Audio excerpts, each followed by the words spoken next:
ভোরের আলো ফোটার আগেই রাঙ্গাবালী সামুদাফাত নদীর তীরে মাছের হাটে শুরু হয়ে যায় ক্রেতা বিক্রেতাদের ছোটাছুটি।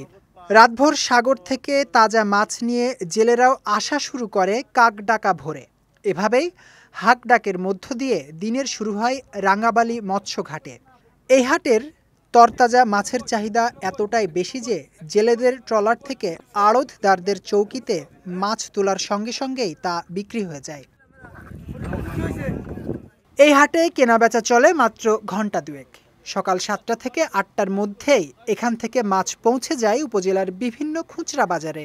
আর এই অল্প সময়ের মধ্যেই বেচা বিক্রি হয়ে যায় সব মাছ। তবে ব্যবসায়ীরা বলছেন, যোগাযোগ ব্যবস্থার আরও উন্নতি হলে এই বাজারটি হয়ে উঠতে পারে আরও জনপ্রিয়।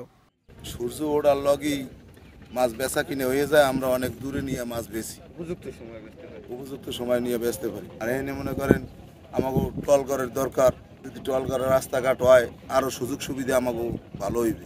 সরাসরি নদী থেকে তাজা মাছ উঠে এই জায়গায় বিভিন্ন জায়গাতে পাইকার আসে, অনেক বিভিন্ন জায়গা দিয়ে আসে। এই বাজারটা হওয়ার কারণে আমরা জেলেরা খুব উপকৃত।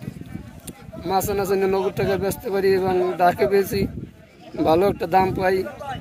আর এর জন্য আমাদের জালিয়ার একটু অসুবিধা হয়, এই জায়গাটা অনেক একটু দূরত্ব, ওই নদীটা।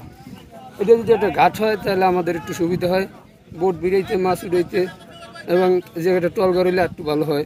আমাকে চলতে উঠতে যানবাহন আমাকে কষ্ট হয়, নালার যদি রাস্তাটা হয় আমাকে ভালো হইবে। এটি রাঙ্গাবালী ইনকাম সোর্সের রাস্তা। নদীর যে মাছটা আছে সব ধরনের মাছই এখানে আছে। পাশাপাশি হইল যে এখানে বাজারের যে অবস্থা, বাজারের যে ধরন, আমরা যারা সাধারণ মানুষ আছি তারা খুব কম দামে এই মাছগুলো আমরা পাই। আমাদের জন্য এটা খুব ভালো।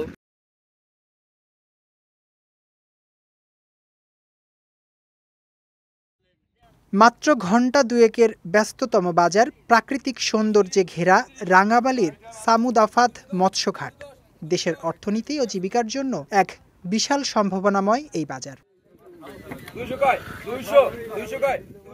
বিজয় টিভি নিউজ ডেস্ক।